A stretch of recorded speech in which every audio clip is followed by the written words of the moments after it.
So massive thanks if you're joining myself live or at a later time. So look, over the last 11 weeks, I think it is now, I've been going live with Richard Thorpe of Cognacity Coaching, International Rugby Club. So massive thanks to Richard.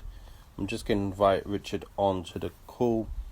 So hopefully any minute now, it says no viewers. Every Monday morning, bite-sized coaching. So big news about Richard moving into.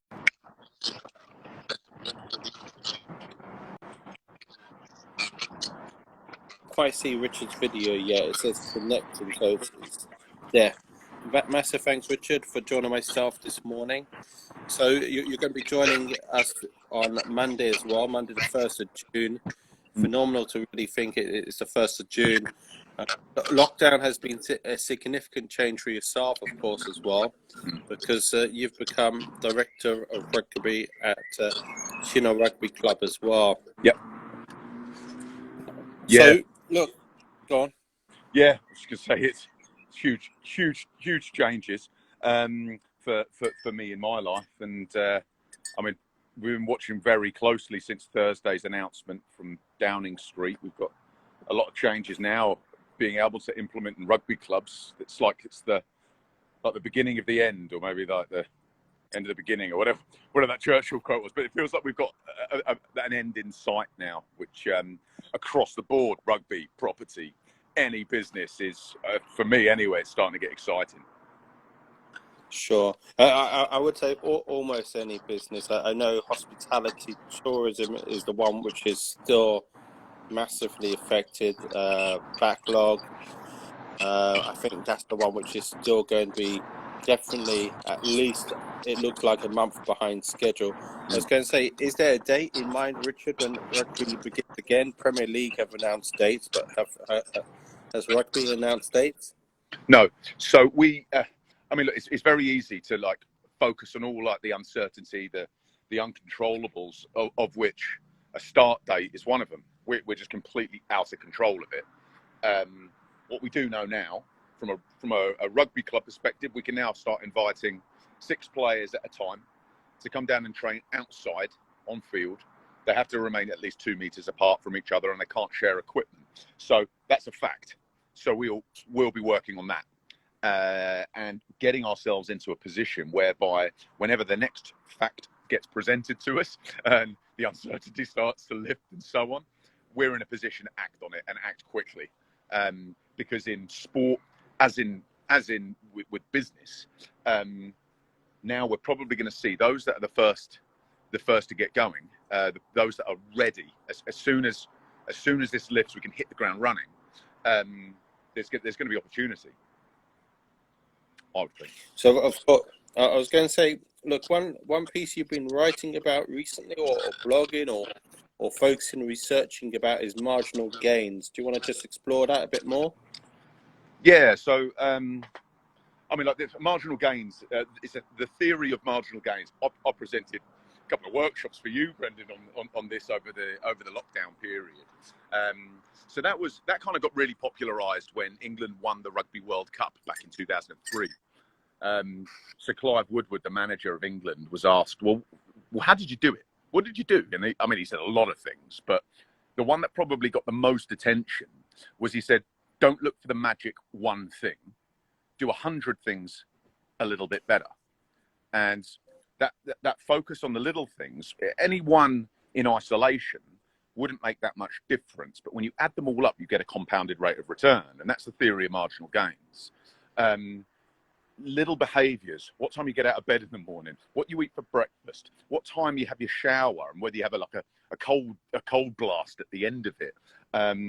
Building in time to recover at particularly stressful moments during the day. These things, if you were just to do one of them, it's probably going to make that much difference. But when you add all the little things up, it has a huge compounded rate of return on your performance. So we've had a real focus on that at Chinna, because fortunately, in the coaching team that I've now got around me, we're heavily experienced in Premiership and international rugby environments. And I mean, marginal gains are the most elite sports teams are very aware of them. They've been doing it for decades now. So we're starting to implement all these little things at Chinner. Little things such as, I mean, no team in this league, in fact, even most of the Premiership teams, their players won't have their kit laundered for them. Tiny little thing. Wow. But now you don't need to bother lugging. Sorry? Even Premier League. Yeah.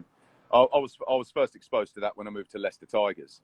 And they did that, and it was game-changing. Absolutely game-changing. Laundry, professional sportsman, is just relentless.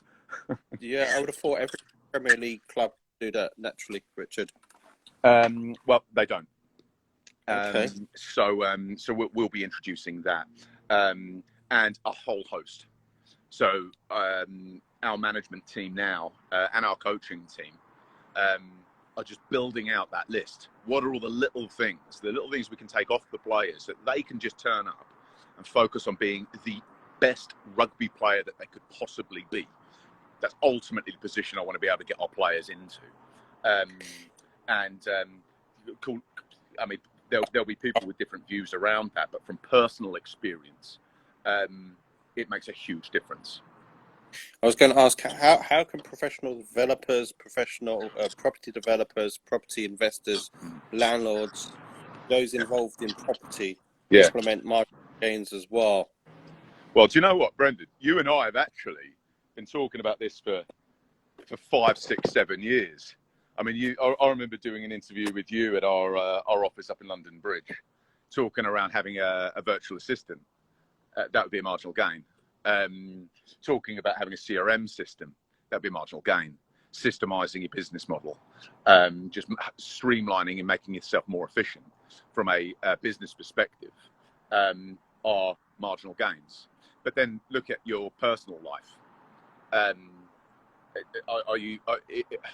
How could you build better habits into your personal life? Things such as, if you've got a particularly busy day the following day and you're knackered when you get home, is the best thing for your recovery actually to sit down and have a couple of glasses of wine or a couple of beers and order a takeaway? It's exactly what you want to do in that situation. The reality is it will probably negatively impact your performance in the following busy day. So maybe save that for when you've got a day off the following day, maybe on a Friday or a Saturday evening or so on. And I mean, it wouldn't take me to have to turn around and tell you what marginal gains would be. It's most people would be able to be able to probably come up with a big list. And if they were to just start to focus, and it's only 1%, you only need to improve yourself by 1% in a multiple number of areas of your life to benefit from marginal gains. We call it the 1 point effect. So just literally analyze your entire life. Can you improve everything by 1%? You'll see a compounded rate of return. So that's what we're going to be doing at Chinner. We're going to be doing everything that we can just to control the controllables and prepare ourselves for when the uncertains become certain. And yeah, I mean, it's exciting times. We're working hard to try and get it right. We'll make errors along the way, because we all do. When you push beyond your boundaries and outside of your comfort zone, you're going to make mistakes. That's fine, because that's how you learn, that's how you grow, that's how you get better. So yeah. So I was going to say, before Monday, if people can do some weekend reading on marginal gains, what books would you be recommending, or what resources? Read Matthew Syed. Anything by Matthew Syed. The specific book is probably something like Bounce for marginal gains. I haven't got my bookshelf behind me this time, Brendan, so you put me on the spot. But Matthew Syed, he's obviously the journalist that writes for the Times, I think he does, or one of the other major podcasts. He plays table tennis at a high level. He was the table tennis Olympian, but by his own admission was never particularly good. He just was able to do the little things right to make himself one of the best players in the world. So, and you often mention Steve Peters' book as well. Say it again. Oh, you often mention Steve Peters' book as well. Yep, good one as well.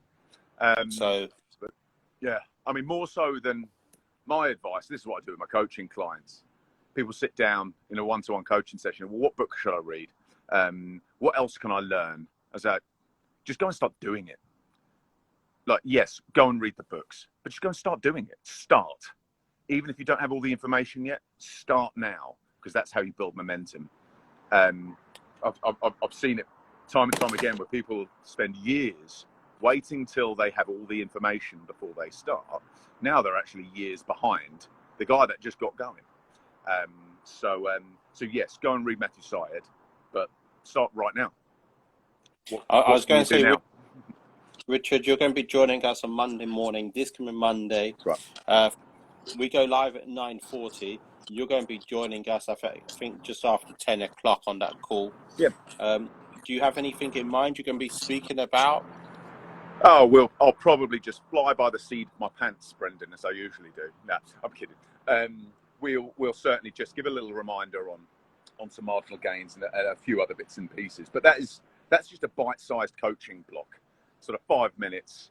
Let's get ourselves in the right mindset to learn from the outstanding speakers that you have speaking afterwards. And hopefully there's a couple of nuggets in what I say that people can actually have a tangible takeaway with. I was going to say, Richard, people can find you on Cognacity, is that right? Cognacitycoaching.co.uk? Yeah, that's right. Cognacity are a Harley Street institution, going across the wellbeing spectrum from psychiatry, clinical psychiatry, through to psychology, all the way through to what I do, which is peak performance, because I'm a performance coach. So I work with Cognacity. I deliver workshops to corporates and deliver one-to-one performance coaching sessions. And yeah, you can find me on the Cognacity website. If you want to reach out on social media, or drop me an email, r.thorpe@cognacity.co.uk. Yeah, it'd be a pleasure to hear from anyone and hear your stories about implementing some marginal gains into your life.